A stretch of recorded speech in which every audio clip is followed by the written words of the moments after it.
Hello friends video එක පටන් ගද්දිම පොඩි ඉල්ලීමක් කරන්න කැමතියි පහළ තියෙන ලයික් බටන් එක ක්ලික් කරගෙන යන්න අනිවාර්යයෙන්ම ක්ලික් කරගෙන වීඩියෝ එක බලන්න පටන් ගමු ඒ ඇයි කියලා මම වීඩියෝ එක අවසානයේදී සඳහන් කරන්නම් අද මම වීඩියෝ එකේදී සාකච්ඡා කරන්න බලාපොරොත්තු වෙන්නේ ATM යන්ත්‍රයක් භාවිතා කරලා සල්ලි ගන්න කොහොමද ඉංග්‍රීසි වලින් ඉතින් මේ ගැන වීඩියෝ එකක් කරන්න කියලා යාළුවෙක් පසුගිය දවසක කමෙන්ට් එකක් දාලා තිබ්බා ඒ නිසා මම හිතුවා ඒක ටිකක් විස්තරාත්මක වීඩියෝ එකක් කරන්න ඕනේ කියලා ඔයා ATM machine එකෙන් සිංහලෙන් සල්ලි ගන්න කෙනෙක් නම් අනිවාර්යයෙන්ම මේ වීඩියෝ එක බලන්න ඉංග්‍රීසි වලින් ගන්න කෙනෙක් උනත් කමක් නැහැ ඔයාටත් වැඩිදුර විස්තර වචන දැනගන්න පුළුවන් වෙයි මේ වීඩියෝ එකත් එක්ක එකතු වුණොත් ඉතින් ලයික් එකක් දාගෙන අපි වීඩියෝ එක බලන්න පටන් ගමු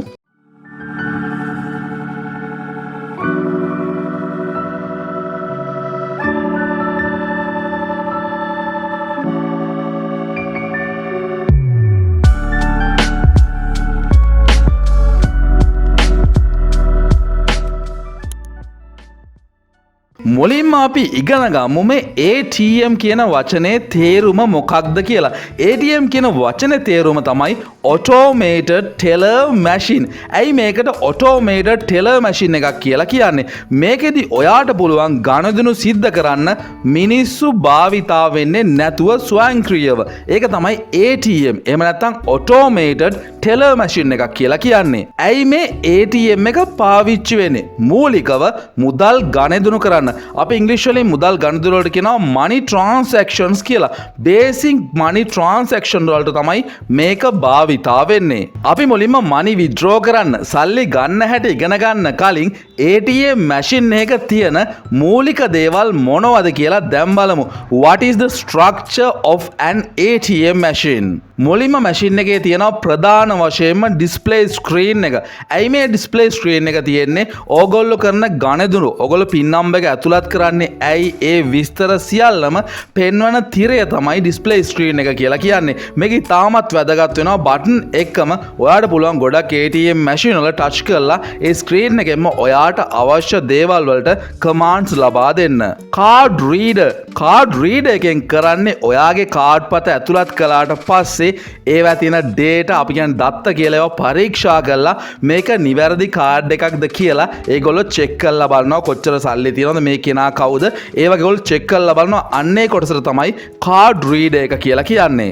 cash dispenser කියන්නේ ඕගොල්ලන්ට අවශ්‍ය මුදල් ලබා ගන්න ඒ මුදල් පිටතට ලබා දෙන ස්ථානයට තමයි අපි සල්ලි ගන්න කොටස තමයි cash dispenser එක කියලා කියන්නේ.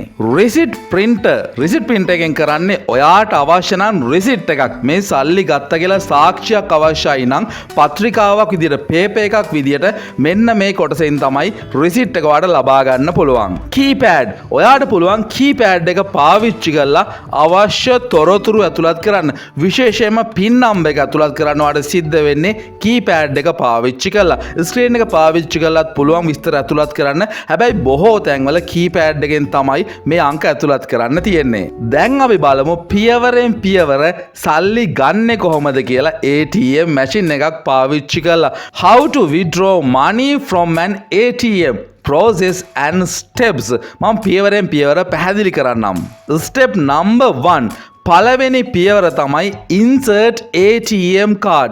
ඔයාගේ ATM card එක ඇතුළත් කරන එක. මේක තමයි පළවෙනි පියවර. step number 2 select language.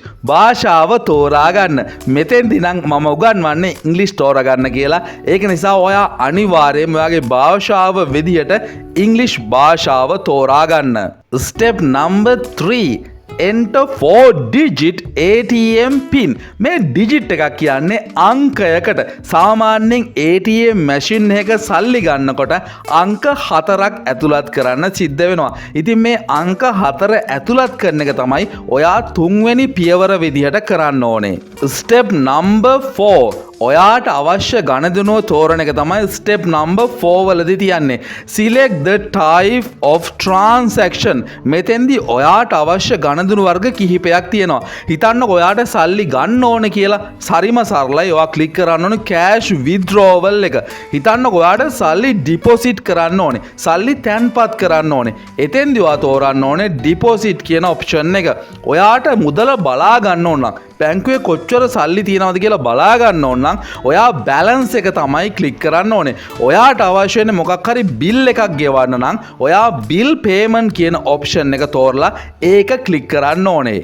Step number 5 මේක තමයි වැදගත්ම පියවර. ඔයාට අවශ්‍ය ගිණුම් වර්ගය තෝරන්න ඕනේ. හිතන්නකෝ ඔයාට තියෙන සේවිං account එකක් නම් සාමාන්‍යයෙන් ගොඩක් අයට තියෙන සේවිං account. ඉතින් සේවිං account එකක් තියෙනවා නම් සේවිං account කියලා ක්ලික් කරන්න ඕනේ. ඔයාට තියෙන current account එකක් නම් current account කියලා ක්ලික් කරන්න ඕනේ.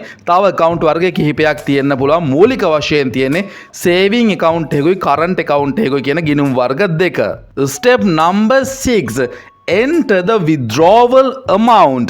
මෙතෙන්දී ඔයා ලබා ගැනීමට අවශ්‍ය වෙන මුදල සටහන් කරන්න ඕනේ. මෙතෙන්දී ඔයා ටයිප් කරන්න පුළුවන් ඔයාට අවශ්‍ය වෙන මුදල. ඒක තමයි ස්ටෙප් 6 වලදී කරන්න ඕනේ. Step number 7 collect the cash. මෙතෙන්දී ඔයාට මුදල් ලබා ගන්න පුළුවන් කෑෂ් ගන්න කොටස පාවිච්චි කරලා. මේකත් ඊටාම වැදගත්. ස්ටෙප් නම්බර් 8 මෙතෙන්දී ඔයාට අවශ්‍ය නම් විතරක් අර කියන්නේ if needed කියලා අවශ්‍ය නම් විතරක් print කරපු පොඩි receipt එකක් තියෙනවා. ඒ receipt එක ලබා ගන්න පුළුවන්. ස්ටෙප් නම්බර් 9 මේක අවසාන පියවර. ඔයාට තවත් ගණදුනුවක් කරන්න අවශ්‍යයි නම් another transaction කියන ඔප්ෂන් එක තෝරන්න පුළුවන්. එතෙන්දී ඔයාට පුළුවන් තවත් ගණදුනුවක් කරන්න. ඔයාට ආපහු සල්ලි ගන්න ඕන නම් money deposit කරන්න ඕන නම් නැත්නම් වෙනත් මොනවා හරි කරන්න අවශ්‍යයි නම් ඔයාට another transaction කියන ඔප්ෂන් එකට යන්න පුළුවන්. hello friends, ඉතින් මෙතනින් වීඩියෝ එක අවසන් වෙනවා. මම මුලින් කිව්වා ඇයි like එකක් දාන්න ඕනේ කියන එක මම පැහැදිලි කරන්නම් කියලා. ඉතින් කැමති කෙනෙක් ඉන්නවා නම් ඒ කතාවත් අහගෙනම යන්න. ඔයා like එකක් දැම්මට පස්සේ YouTube එක දැනගන්නවා මේ වීඩියෝ එක ගොඩක් අය කැමති වීඩියෝ එකක් කියලා. ඉතින් එහෙම කළාට පස්සේ YouTube එක තවත් අයට මේ වීඩියෝ එක පෙන්වන්න ප්‍රොමෝට් කරන්න ඒ ඔප්ෂන් එක පාවිච්චි කරලා තියෙනවා. ඒ නිසා ඔයගොල්ලෝ හැම වීඩියෝ එකක්ම බලනකොට ඔයාගේ like එකක් දාගෙන යන්න, කමෙන්ට් එකක් දාගෙන යන්න අනිවාර්යයෙන්ම මතක තියාගන්න. මොකද මේවා ෆ්‍රී එකේ ඔයාලට ලබා දෙන වීඩියෝස්. මේවා අපි හදන්න ලොකු මහන්සියක් ගන්නවා. ඉතින් අපි බලාපොරොත්තු වෙනවා ගොඩක් අය මේ වීඩියෝස් බලලා දැනුම ලබා ගනේවි කියලා. ඒක නිසා තමයි මම වාර්ගයේ වීඩියෝ එක පටන් ගන්නකොටම වීඩියෝ එකට like එකක් දාලා පටන් ගන්න කියලා. ඔයා මේ වීඩියෝ එක එන්ජෝයි කළා නම් පහළ තියෙන like බටන් එක ක්ලික් කරලා මේ වීඩියෝ එකට like එකක් දාන්න. ඒ වගේම ඔයාගේ අයිඩියා එක පහලින් කොමෙන්ට් කරගෙන යන්නත් අමතක කරන්න එපා. ඔයා මේ channel එක තාමත් subscribe කරලා නැත්නම් පහළ තියෙන රතු පාට subscribe button එක click කරලා subscribe කරන්න. ඒ වගේම bell icon එකත් click කළොත් ඔයාට මම upload කරන videos ඔයාගේ phone එකට notification එකක් විදියට ලබා ගන්න පුළුවන්. එහෙනම් මිත්‍රවරුනි, තවත් වීඩියෝ එකකින් හමු යමු. අදට ගිහින් එන්නම්. හැමෝටම good luck. හැමෝටම goodbye.